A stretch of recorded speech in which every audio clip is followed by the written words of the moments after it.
Bismillahirrahmanirrahim. Assalamu alaykum, hürmetli görürmenler.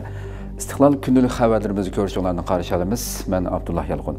Programımızda vatanımız Şarkı Türkistan ve dünya gün tertibindeki en mühim haberlerini huzuruna sunumuz. Qanamsız diqqatlar ekranımız olsun. Xitoy Sichuandan qag'iliqqa tutishadigan yuqori sur'atlik tosh yo'l yasamoqda.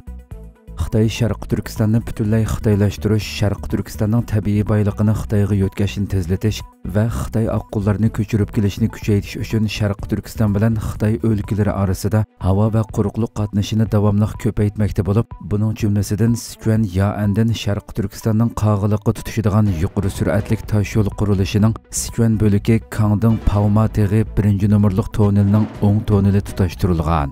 Xitoy iqtisod xabarlari to'rining 23 oktyabr xabar qilishicha, Yaye yuqori sur'atlik tosh yo'lining Kangding chegarasidan o'tadigan bo'lagidagi Paumashan 1-nomerlik toneli Sichuan Ganzi oblastining Kangding shahriga joylashgan bo'lib, Kangding shahrining Shinxang kantidan boshlanib Paumashan kantida oxirlashadi ekan. Sol tarafdagi tonelning uzunligi 8865 metr, o'ng tarafdagi tonelning uzunligi 8780 metr bo'lib, eng cho'ng ko'milish cho'nqurligi 1250 metr ekan. Növbətdə Yaye yuqori sur'atlik tosh yo'lining Kangding chegara liniyasi turi toneli qurilishi jami 28250 metr tamomlangan. İşğaliyetçi Xitoy rejimi Sharq Turkistonni butunlay xitoylashtirishdan iborat razil maqsadiga yetish uchun Sharq Turkiston xalqini jazo lageri va turmalarga qamab, yoshlarni Xitoy o'lkalari va boshqa rayonlarga surgun qilish orqali Uyg'urlarning sonini azaytib, o'rniga Xitoy oqqullarini o'rinlashtirishni tezlatmoqda. Buningga mos holda Sharq Turkistonning havo, temir yo'l va tosh yo'l liniyalarini ko'paytib, Sharq Turkistonning boyligini bulang-talang qilmoqda va buni Sharq Turkistonni taraqqiy qildirganlik sifatida tashviq qilmoqda. Xitoy iqtisodi jiddiy chekinmoqda. Xitoy iqtisodining chekinishi jiddiy bo'layotgan bir vaziyatda Xitoy pay bozorini tövallab, bir kechada Xitoy virusi yuqumidan burunqi holatga qaytib keldi. Amerika ovozining 23 oktyabrdagi xabarida bildirilishicha, Xitoy rejimi pay cheki bozorini yo'lab yordam berish tadbirlarini qo'llangan bo'lsa-mu, biroq Xitoy iqtisodining eshishi yanada osti bo'lgan. O'ymilik qarzi krizisi va geopolitikalik jiddiychilik sababidan Xitoydagi pay bozori Xitoy virusi yuqumidan burunqi saviyaga qaytib kelgan. Bildirilishicha, Shanxay va Shenzhen pay cheki bozoridan tanlangan eng cho'ng bozorning qimmati va oburotchanligi yaxshi bo'lgan A300 pay chekining CSI 300 ko'rsatkichi 23 oktyabr 1.3% tövenligan. Bu pay chekining 2019 yildan buyongi eng to'van darajaga tushishi bo'lib, bu ko'rsatkich dollar hisoboti bo'yicha bo'lganda bu yil 15% tövenligan. Oldingi hafta CSI 300 ko'rsatkichi 4.2% tushib, 12 oydan buyongi eng to'van nuqtaga yaqinlashgan. Pul muomala vaqt gazetining bu haqda xabar qilishicha, Xitoy pay cheki bozori yuqumning dastlabki bosqichida dunyoning har qaysi joylaridagi pay chek bozoridan eshib ketgan. Xitoydagi yuqumning oldini olishdagi qattiq cheklamalar bekor qilingandan keyin bu yil beshida iqtisodning asliga kelishidan zo'r umid kutilgan bo'lsa-mu, biroq Xitoydagi va xalqarodagi siyosiy vaziyat sababli Xitoy iqtisodi asliga kelmayli qolmasdan balki texmo chekingan. Xitoy pasport kontrol qilishni kuchaytirdi. Xitoy fuqarolarga qaratgan pasport kontrolligini kuchaytirgan bo'lib, bu xil kontrol Xitoy organlari ichidagi xodimlarning erkinligini cheklagandan boshqa Xitoylarning chet elga chiqishini texmo qiyinlashtirdi ekan. Amerika ovozining bugungi xabarida bildirilishicha, Xitoy rejimi ma'murlar va davlat xizmatchilarining chet elga chiqib sayohat qilishiga cheklama qo'ygan bo'lib, bu cheklama chet elga chiqishni cheklash, chet eldagi munosabatini tekshirish, tasdiqlash va maxfiyatlikni saqlashni kuchaytirishni o'z ichiga oladi ekan.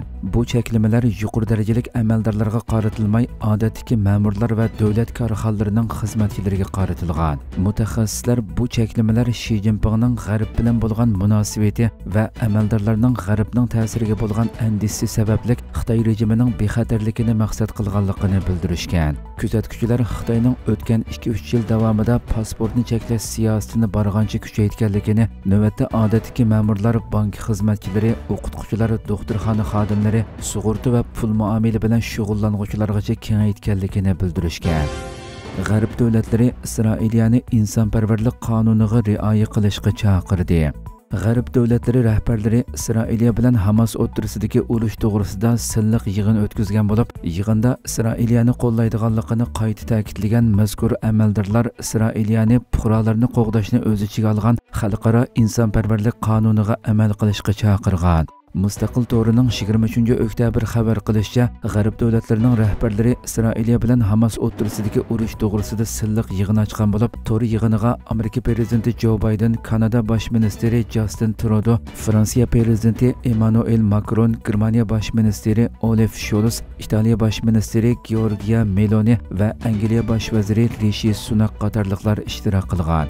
Yig'in oxirida birlashma bayonot e'lon qilib, Hamasning 2 asirni qo'yib berganligini qarshi olganligini, qolgan asirlarni darhol qo'yib berishni talab qiladiganligini bildirgan. Ular bayonotida yana Isroiliyani fuqarolarni qo'g'dashni o'z ichiga olgan xalqaro insonparvarlik qonuniga amal qilishga chaqirgan. Undan boshqa G'arb amaldorlari yana rayonda qilishni xohlaydigan yoki G'azza rayonidan ayrilishni xohlaydigan fuqarolarga yordam berish tirishchanligini texmi moslashtirishga va'da bergan. G'arb amaldorlari bayonotida ehtiyojli falastinliklarga yordam berish uchun rayonga tunji insonparvarlik mashina atritining kelganligini qarshi olganligini, o'zlarining rayondagi sheriklari bilan davomli moslashib, yemaklik, suv, sahiya mulozimati va insonparvarlik ehtiyojini qondirish uchun har xil yordamlarning sijil va bexatar bo'lishiga kafolatlik qiladiganligini bildirishgan. Al Jazeera to'rining bugungi xabarida Isroiliya hamma taraf qamal qilingan G'azzani to'xtamay bombardimon qilayotganligi, o'tgan 24 soat ichida Isroiliyaning G'azzani bombardimon qilishida ziyonkashlikka uchraguvchilarning 436 ga yetganligini, buning ichida 182sining kichik bolalar ekanligini bildirdi. Navbatda urush boshlangandan buyon hayotidan ayrilgan falastinliklarning soni 5300 dan oshgan bo'lib, bularning 70%dan ko'pragi kichik bolalar, ayollar va yashanganlar ekan. G'azza sahiya tarmoqlarining bildirishicha, hozirgacha 830 kichik bolani o'z ichiga olgan, izdiriki bo'lmagan 1500 dan ortiq kishi tizimlangan bo'lib, ularning xarobiylik ostida ekanligi bildirildi. BDT insoniy xizmatlar ishxonasining yozma bayonotida G'azzada yurt makonlaridan ayrilgan kishilar sonining 1.400.000 ga yetganligi e'lon qilindi. Shundaqla Isroiliya bombardimonida hozirgacha 8 doktorxona butunlay vayron bo'lgan bo'lib, qolgan doktorxonalarning yordamlarning ehtiyojidan chiqolmayotganligi ta'kidlandi. Erdo'g'an Shvetsiyaning NATOga a'zo bo'lishiga doir qaror loyihasini imzoladi. Shvetsiyaning Shimoliy Atlantik Akti tashkilotiga a'zo bo'lishiga munosabatlik qaror loyihasi Turkiya prezidenti Rajab Tayyip Erdo'g'an tomonidan imzolanib, Turkiya parlamentiga sunildi. Turkiya Prezidentlik Mahkamasi Uchur aloqa ishlari idorasining ijtimoiy taratquv hisobida bu haqda e'lon qilingan bayonotida Shvetsiyaning Shimoliy Atlantik Akti tashkilotiga a'zo bo'lishiga munosabatlik qaror loyihasi Prezident Rajab Tayyip Erdo'g'an tomonidan 2023-yil 23 oktyabr imzolanib, Turkiya parlamentiga yo'llandi deyildi. Shvetsiya bosh ministri Ulf Kristersson Erdo'g'anning Shvetsiyaning NATOga a'zo bo'lishiga munosabatlik qaror loyihasini imzolashidan xursand bo'lganligini bildirdi.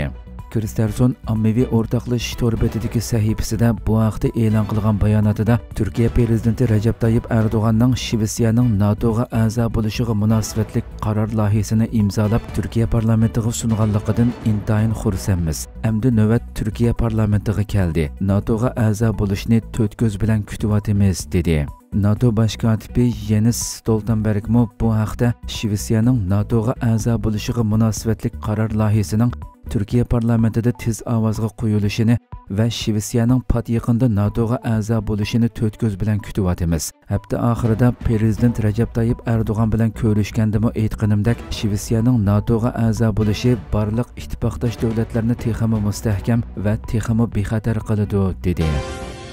Turkiya G'azzaga yana 2 aeroplan bilan insonparvarlik yordami avatdi. Turkiya Davlat Mudofaa Ministrligi G'azza uchun insonparvarlik yordam buyumlari qachilangan havo armiyasiga tava yana 2 aeroplanning Misrga avatilganligini bildirdi. Davlat Mudofaa Ministrligi tomonidan bu haqda e'lon qilingan bayonotda G'azza uchun tayyorlangan insonparvarlik yordam buyumlarini davomli Misrga yetkazib beryapmiz. 23 oktyabr 2 aeroplan avatilgan edi. Bugun yana G'azza aholisiga yetkazib beriladigan insonparvarlik yordam buyumlari qachilangan havo armiyamizga tava 2 aeroplan Anqara vaqti atigan soat 6 va 7:30 da Anqaradan Misrga qarab ko'kka ko'tarildi deyildi. Bu jarayonda G'azzaga yordam berishga borgan doktorlar va sahiya xodimlarining biri bo'lgan Turkiya Sahiya Ministrligi tashqi munosabatlar va Yevropa Ittifoqi ishlari bosh amaldori Salami Qilich Turkiyaning G'azzalik yordamlarga yordam berish doirasida rayonda 2 dala doktorxonasi quradiganligini aytdi. U Dünya Sahiya Tashkiloti, xalqaro tashkilotlar va boshqa davlatlarning talablarining texi qabul qilinmaganligini, shunga faqat Turkiya atratlarining rayonga yordam qilayotganligini ta'kidladi. İran, Amerika bizga 2 qatim uchur yo'lladi. İran Tashqi ishlar ministri Hüseyin Amir Abdullahiyan Amerikaning Tehronga 2 qatim uchur avatganligini bildirdi. Türkiye Avaz Radyosu xabarida qayd qilinishicha, İran Tashqi ishlar ministri Hüseyin Amir Abdullahiyan poytaxt Tehronda o'tkazgan muxbirlarni kutib olish yig'inida İranning o'zining diniy, milliy va insonparvarlik qimmat qarashi doirasida Falastinning Isroiliya ishg'oliyatiga qarshi turish harakatini qo'llaydiganligini ochiq jakarlab kelganligini, buning bir maxfiyatlik emasligini aytgan. U Isroiliyaning Falastin zaminini ishg'ol qilib olgan kuch ekanligini bayon qilib, xalqaro qonunga asosan zaminlari ishg'ol qilib olinganlar qurollansa va qurol-yarog' ishlatib o'zini qo'g'disi bo'ladi. Bir qism g'arb davlatlari bo'libmi Amerikaning kontrolligidagi Isroiliya ishg'oliyatini ko'rmasga salmoqda.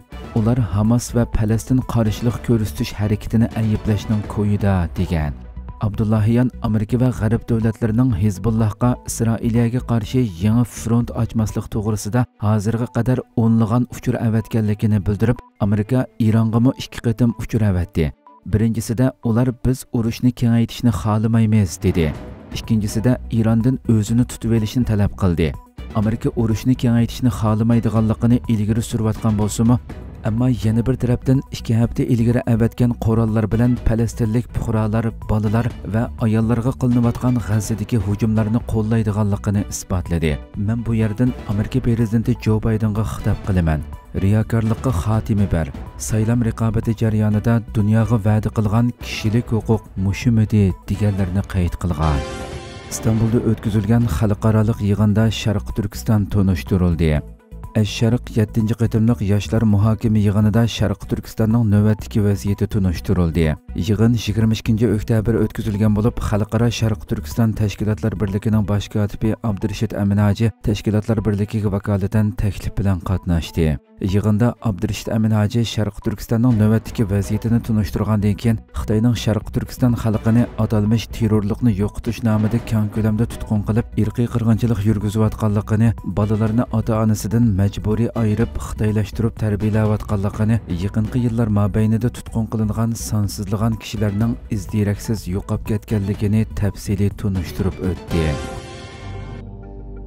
Hurmatli ko'ruvchilarimiz, shunday qilib bugungi xabarlarimiz mush yerda oxirlashdi. Atigi programmamizni ko'rishguncha omon bo'linglar. Assalomu alaykum va rahmatulloh.